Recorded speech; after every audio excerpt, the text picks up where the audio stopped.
You're listening to Crushing Club Marketing, a podcast for progressive club leaders ready to increase their club's revenue. The time for change begins right now.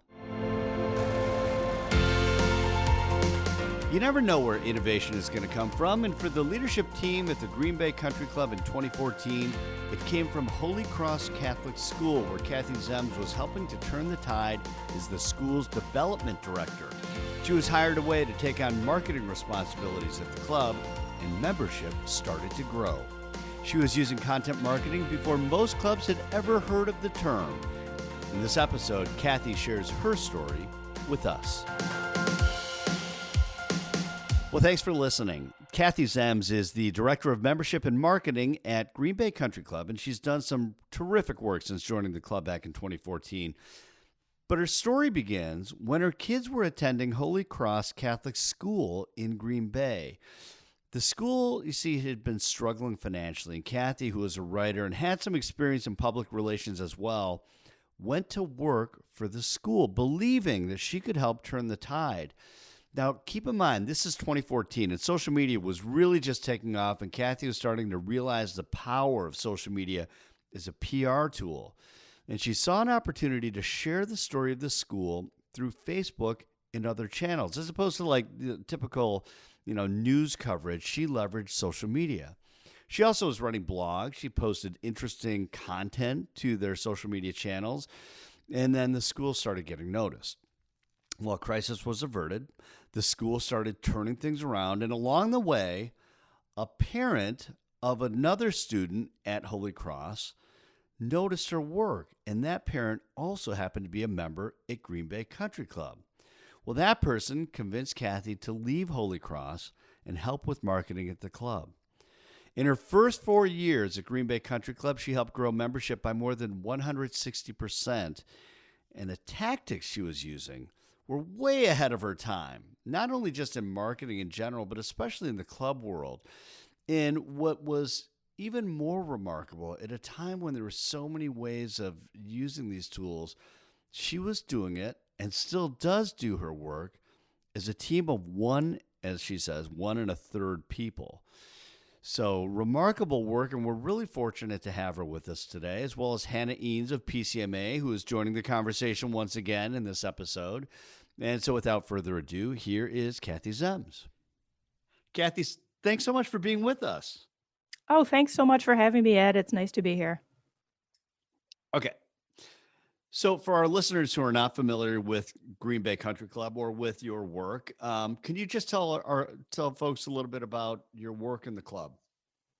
Sure, yes. I started at Green Bay Country Club about 6 years ago. I started out as the communications person here, and I, about a year later, was given a promotion to the membership director at the club.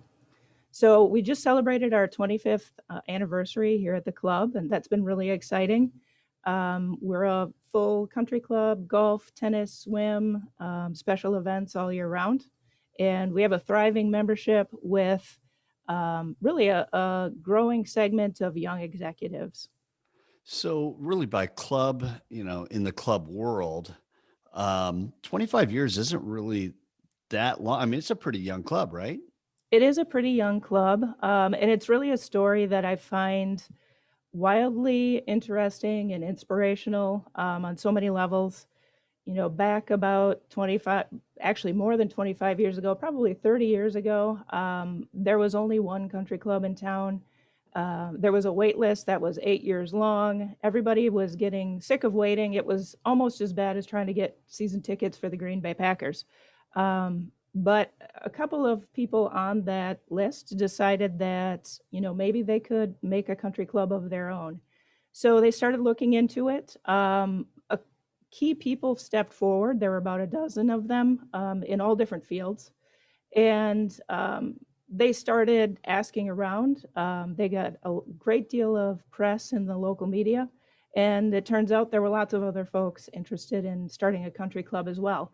So that's kind of the spirit of the club that exists to this day, that, maybe we can just do it on our own. We're going to always improve. And it's a story I enjoy telling to all of the incoming members. And are you the first membership director the club has had? No, actually, the first membership director was one of those 12 founding members, and he was actually a volunteer. He's also a member to this day. So he'll come in from time to time and talk to me about, different ideas he has or different things he did. And he's definitely one of the people that I really look up to because I know what it takes to tell the story that he told.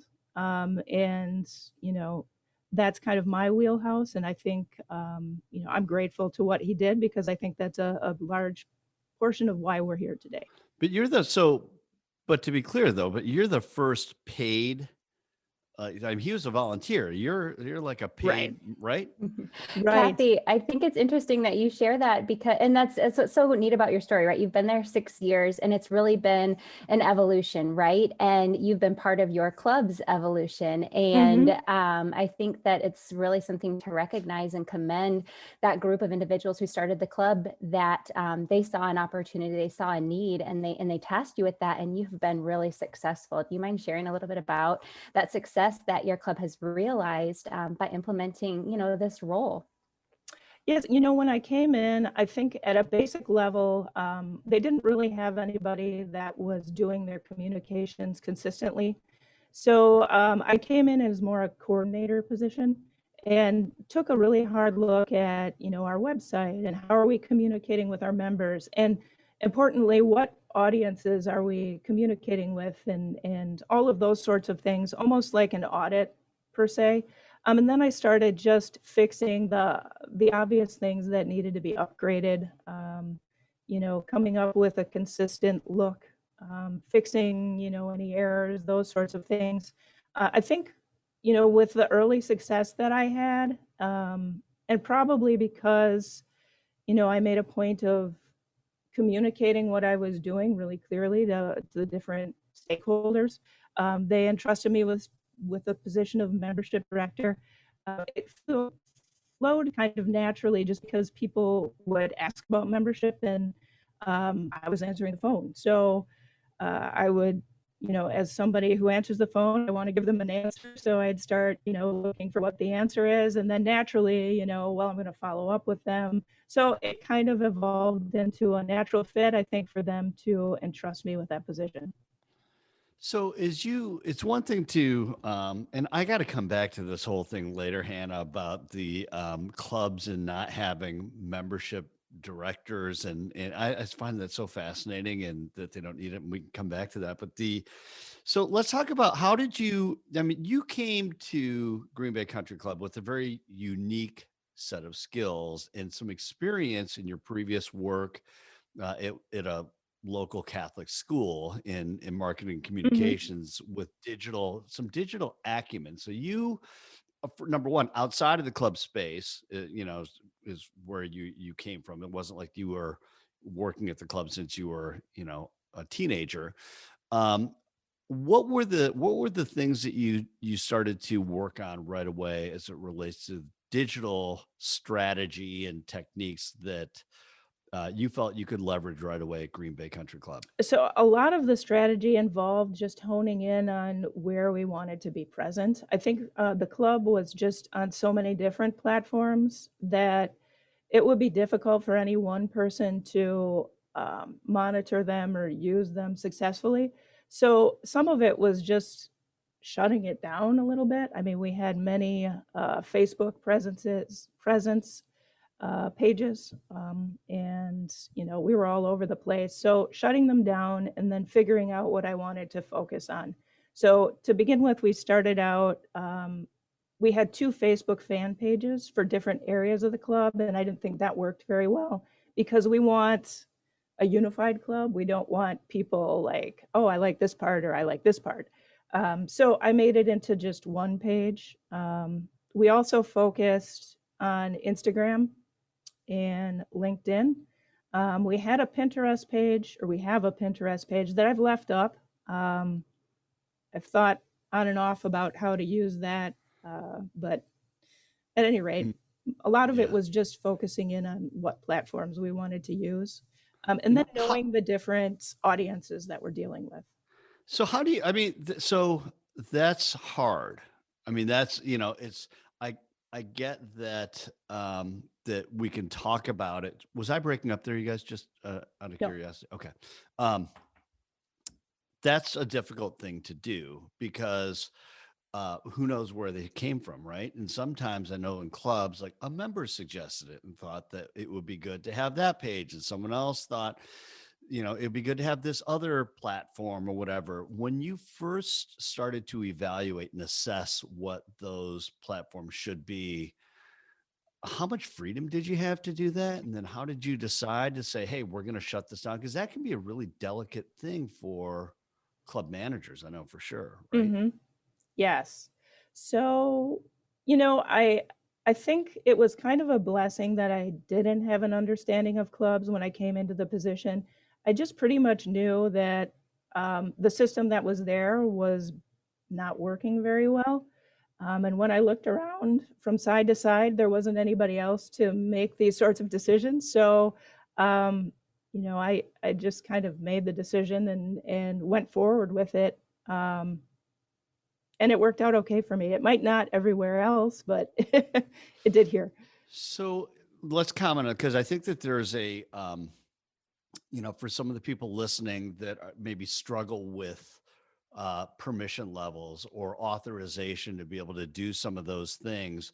Let's just talk a little bit about the climate and how when you were brought on there, what was it like? And I mean, through our pre-production call, you had mentioned the fact that that they were ready for someone in your with your skill set who could help them, right? Yes. Yes. I definitely think that the leadership at the time knew that, there just wasn't anything consistent in place. So they did give me a great deal of flexibility and freedom, which, that's an incredible way to learn. I think where I was really nervous with permissions was understanding how much I could share about members. Obviously, effective social media is going to involve people's pictures, and we want to reference them. Right. And, no one wants to look at pictures of an empty room. So that was something that took me quite a bit of time to figure out. I erred on the side of, just asking people, hey, I have this picture of you. Do you mind if I put it out there on social media? And I think that the more we did it, the more it's become natural and expected. But additionally, we added onto our membership application just a line on there indicating what our social media approach is.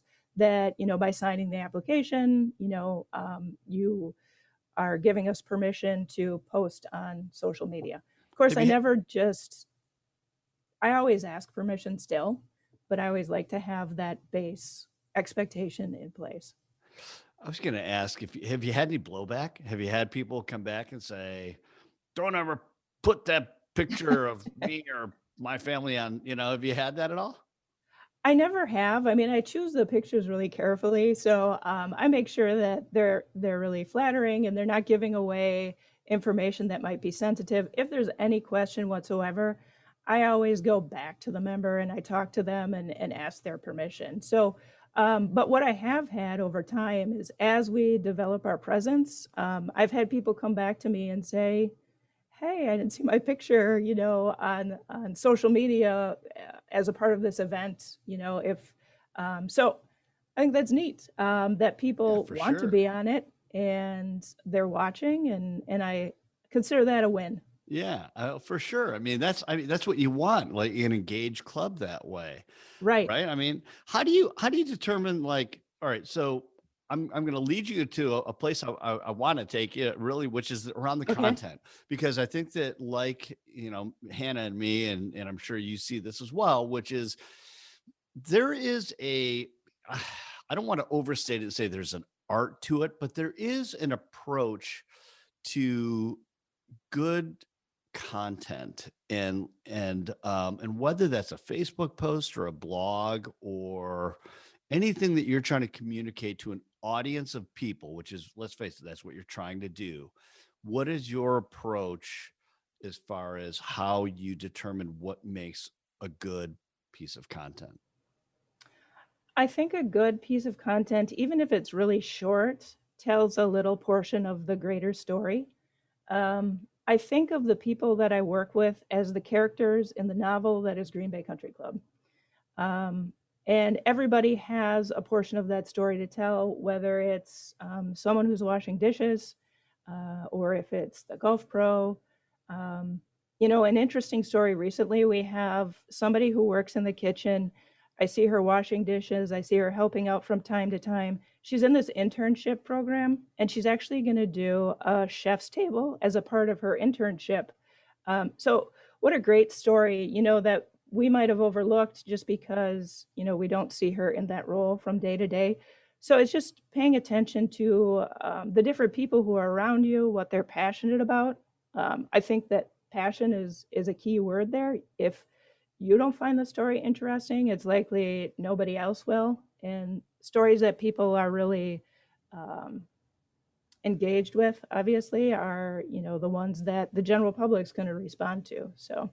I think that's a really great point that you bring up specific to the storytelling, because, you haven't said this, but I mean, you spent time educating yourself on, how and what you should be putting, out in the world regarding your club, right? And for me, it's clear that, you really focus on the why. When I pulled up your Instagram page, in that bio, it says our purpose is to provide a spectacular experience, right?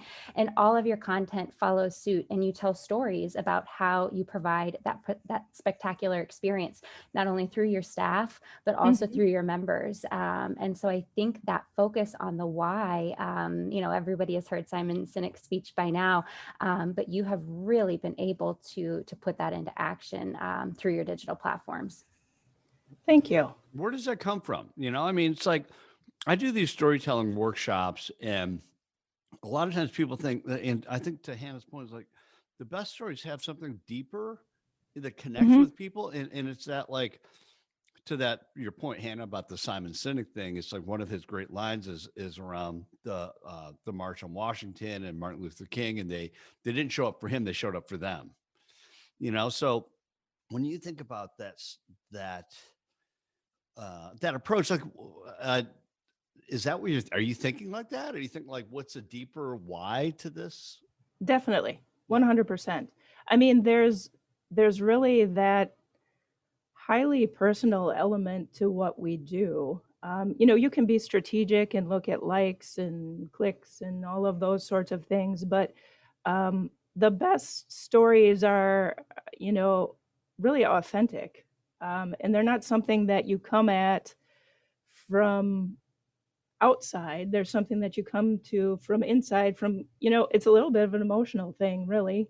Um, and that's, I was an English major in college. What I liked about stories is that I felt like they reflect an inner truth. They can reflect a time in history that just talking about something does not. And I think that's true for any organization as well. That's why it's so important for me to believe in what I'm doing here and to find the people that I work with, the people that founded the club, wildly interesting and inspirational. And I wouldn't be here, honestly, if that didn't happen for me personally. I'd love to get your take on something, Kathy. So you've got a blog that you post Hmm. stories to, or an information. You've got Facebook presence, you have LinkedIn presence, and Hmm. Instagram presence, right? Am I missing a channel there? I mean, that you really YouTube. focus on YouTube, Kathy, I think, haven't you added Yes. like Oh, yes. at least 10 videos to YouTube some in the video as last well. 12 months? It's Yes. incredible. We use YouTube a lot. I tend to think of that as almost content, and I forget to mention it as one of our social media presences just because we use it in so many different spots. Facebook, we'll put them on the website. Yeah, That's and yeah, people, yeah, people may also be interested to know. I mean, just it has great search value too, since it's owned by Google. But what I am interested, if you could share along those lines, is what is your belief about digital marketing and having digital presence versus traditional, you know, means of communication? Not to say that you should do one instead of the other, but what drew you more to some of these ways of communicating stories and messages versus a more traditional approach? Well, I come from a PR sort of background. A lot of the success that we had at Holy Cross, the Catholic school I worked at, was centered around um, news media and being covered in the news. At some point, I realized that I can make the news go further using the social media. And then when I discovered blogging and making our own videos, I discovered that, we can really tell our own story and watch the story spread if we tell a compelling story. So that's really how I came to using the digital media. And, it's pretty fascinating to watch and to be a part of. But what about the people? Because, all right, a lot of people would say, well, we don't want to be out there. We don't want, and let's admit, I mean, Hannah, you know a lot of these people too. I mean, there are a lot of clubs, let's face it, that they're there. They've been in their town for 500 years and they have a 8-year waiting list, and they don't maybe need to do as much, or they don't choose to have that type of communication. But for those that maybe don't have that benefit, why do they want to like? Why do they want to be out there in that way? In social media and digital, and how do they get past the like? Just I'm just going to tell you all of the great things. Like, hey, we have 2 pools and we have 27 tennis courts, and you know what I mean. It's like I guess I'm asking a bunch of things at once, but like, why? I guess ultimately, why is that better than other things, or why is it maybe a more powerful alternative today to be in these digital places? And then how do you do it in a way that doesn't, because people will say like, well, we shouldn't be talking about all the things we do. Like they misunderstand the medium, I guess is what I'm getting at. Are you following that? I mean, it's kind of like all Well, over I the place. think, Kathy, you said Thanks. something to me Help me that out. was really interesting in one of our initial conversations, was that you embraced the challenge of being noticed, right? But you embraced it in a way and you come at it from a position of, again, I'm going back to it, but your why, right? You don't use it as a platform to tell the world what you do at Green Bay Country Club, right? You do it in a way to tell a story of the awesome experiences that your members and the guests that they invite and that your team, have within your organization. And I guess maybe to circle back to what Ed was looking for is, how did you get that overall buy-in from your club leadership, the team members, that are helping you curate the Mhm. content, the members that are allowing you to, feature them in those 10 those 10 member perspective videos that you created this year. I mean, it's been a huge project that's created a ton of buy-in and you're putting it out into the world, right? And so can you just talk a little bit about that process and that embracing the challenge of being noticed? Thank God Um, for Hannah Eanes. Cleaning up my mess. I love it. so I think it's something that happens gradually. You have to just start putting one foot in front of the other. You build on success that you have slowly. Um, and, when social media is set up that, your stakeholders are all on it. I mean, hopefully for the most part. So when they see something interesting, you're engaging them and, with that success, you can build on it for the next video or story or what have you that you put out. I would say, additionally, behind the scenes, what I do is I make a big point of communicating with my management team, our committees, our board of directors about what I'm doing too. I keep them in the loop and I will let them know what the results were, and I will also, give them an insight into what the plan is. So I think that helps as well, um, just to continue to do behind the scenes. How do you keep all the cooks out of the kitchen, though? Well, that's a good question. Yeah, I Um, mean, yeah, you're answering to a lot of people, and I mean, gosh, I mean, and not to mention every member probably has an opinion about how things should be done. yes, that is the trick. And it is something that comes up from time to time. I tend to take an approach when someone comes to me with something, I want to be open to it because you never know when the next great idea is going to come from somebody else. So I listen. If I agree with it, I might think of a way to implement it or try it. If I don't, I might come up with a reason and also maybe something alternate that we could do. Uh, so Well, it's a Got it. tricky Yeah. situation. I would yeah. agree.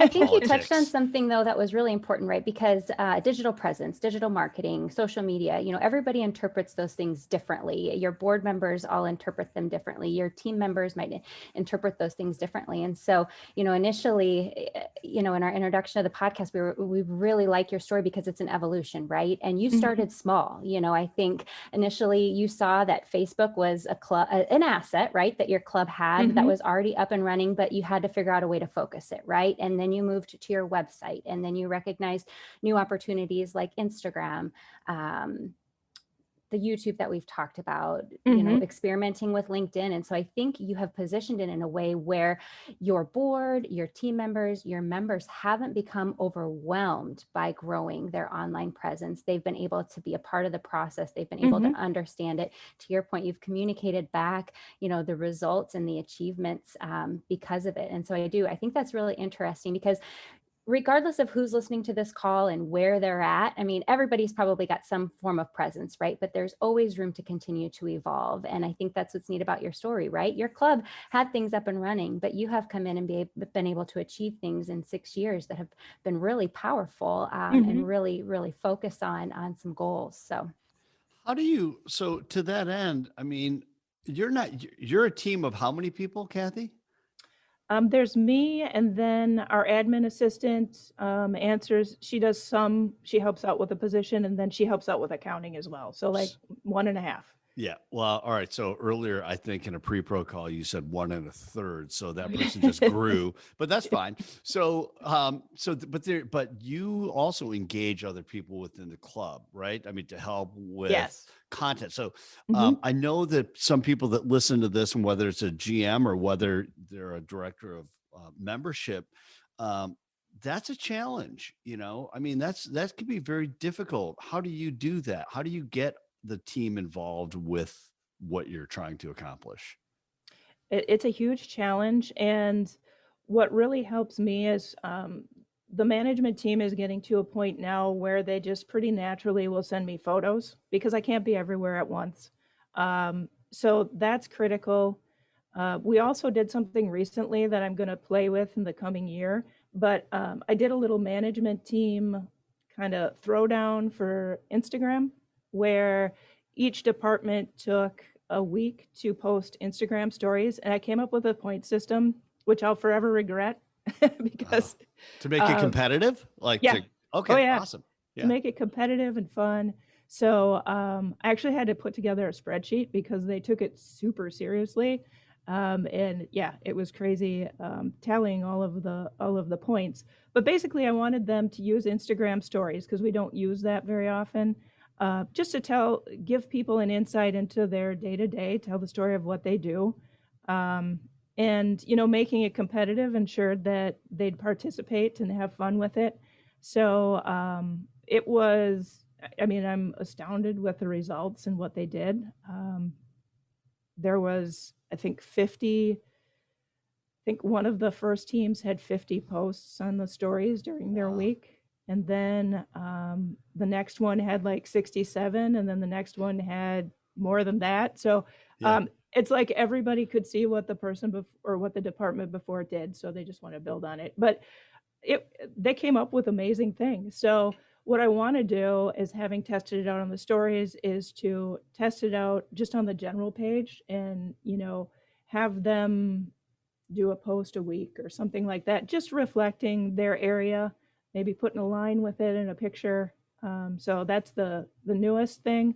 Yeah. But it is quite a challenge with all of the content coming my way and keeping on top of everything that's going on. Is that why you regret the points? Because you've created a monster? Yes. And also, I have the Instagram set up on my phone, and I have an iWatch. So all of the notifications would roll in. I told them I was developing a nervous tick by the end of the a month.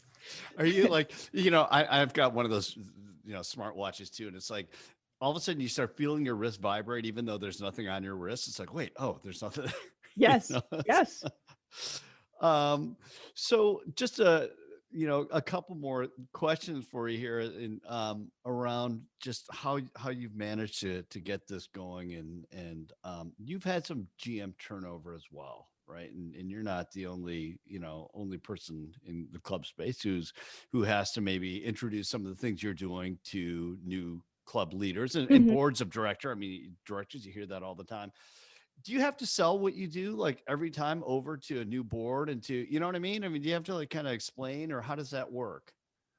Yes, definitely. Every new leadership person that comes in, I do have to, um, give them an insight into what we do here and how it's worked. They each, of course, as you would expect, come in with ideas about what worked for them. So I would say there's a period of time where, we're kind of working that out, what worked really well at their club, what's just worked really well here.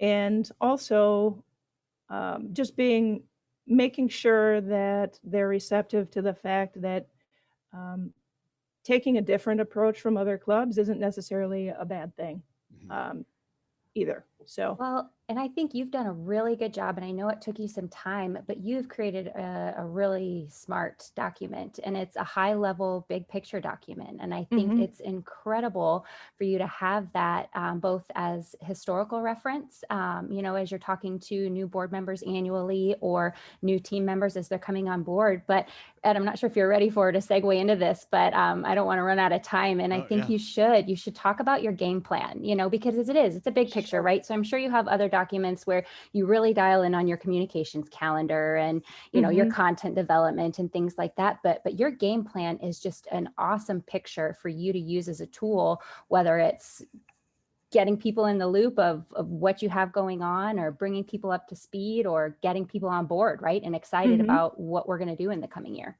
mhm. What does it look like, and what do you hope to accomplish with that So document? the membership game plan, it is just that. It's a game plan for the coming year. It's been in development, I'd say, for the ever since I've been here. Each year I do a certain amount of planning. I would say this year, I'm really happy with how it turned out. Our GM really challenged me to put more detail to the plan than I ever have. And across the board, she's doing that.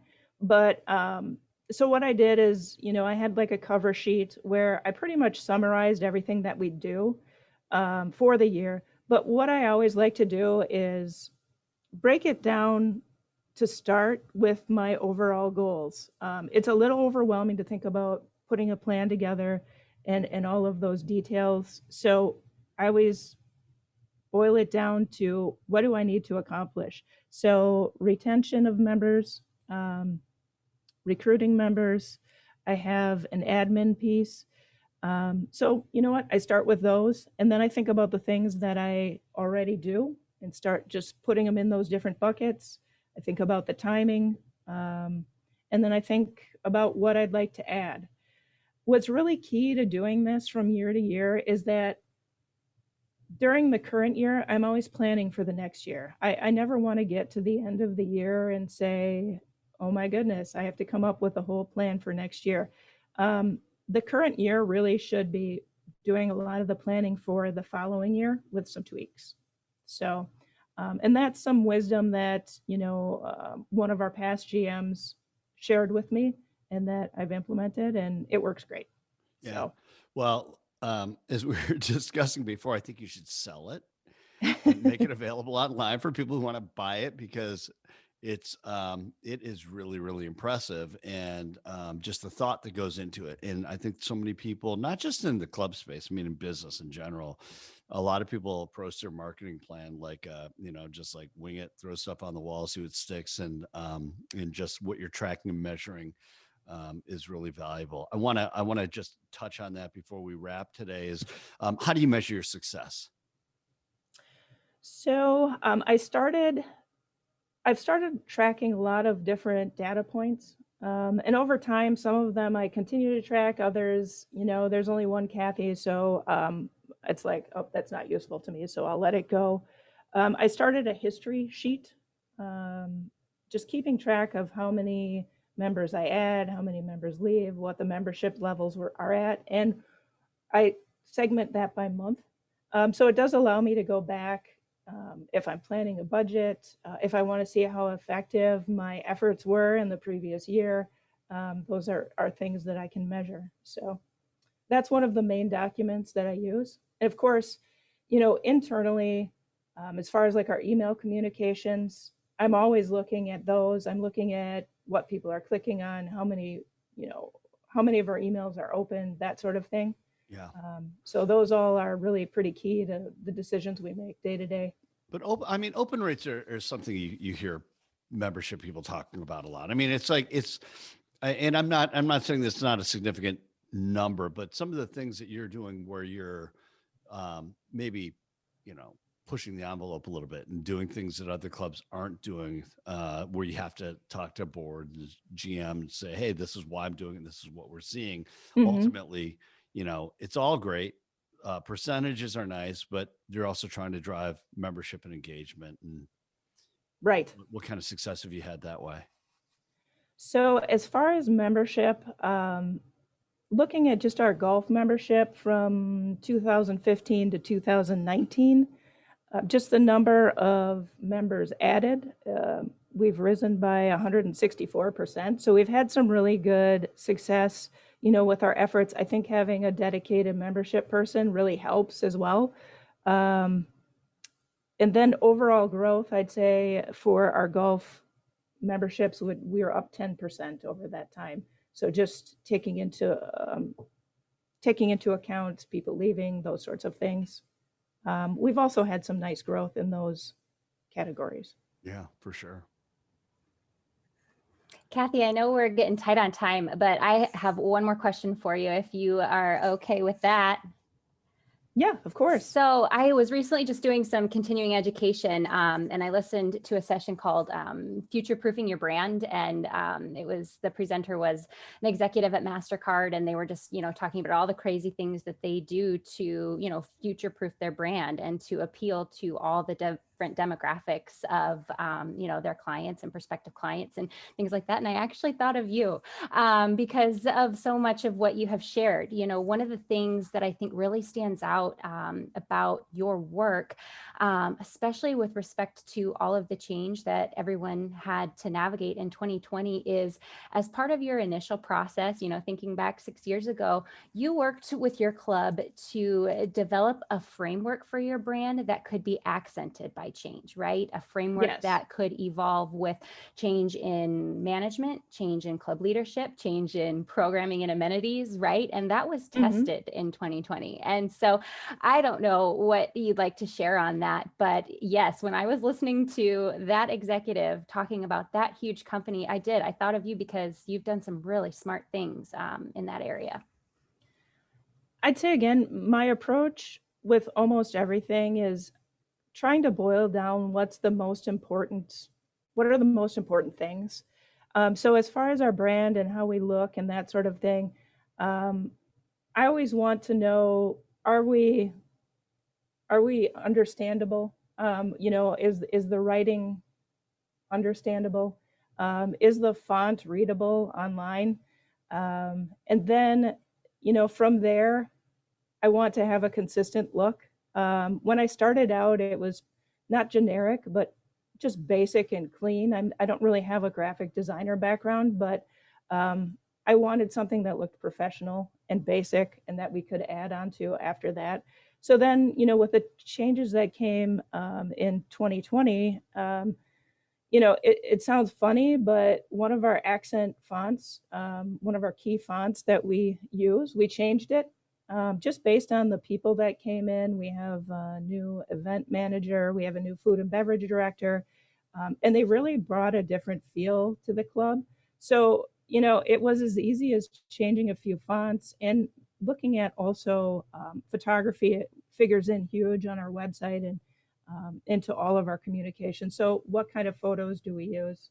And that mean, I guess that was basically it, is just that basic clean look that we can change with a few basic details.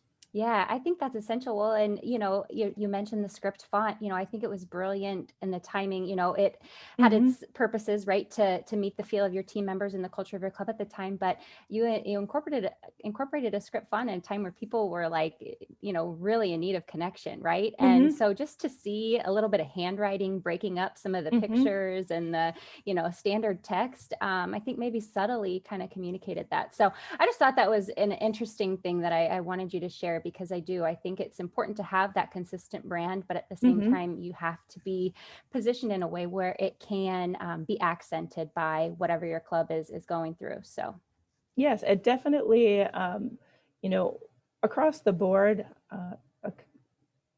focus on a connection with people. So that script font definitely does that. It's a little bit softer than what we had in the past, and I think it is something that people are really connecting to. So funny how something so simple can make such a big change.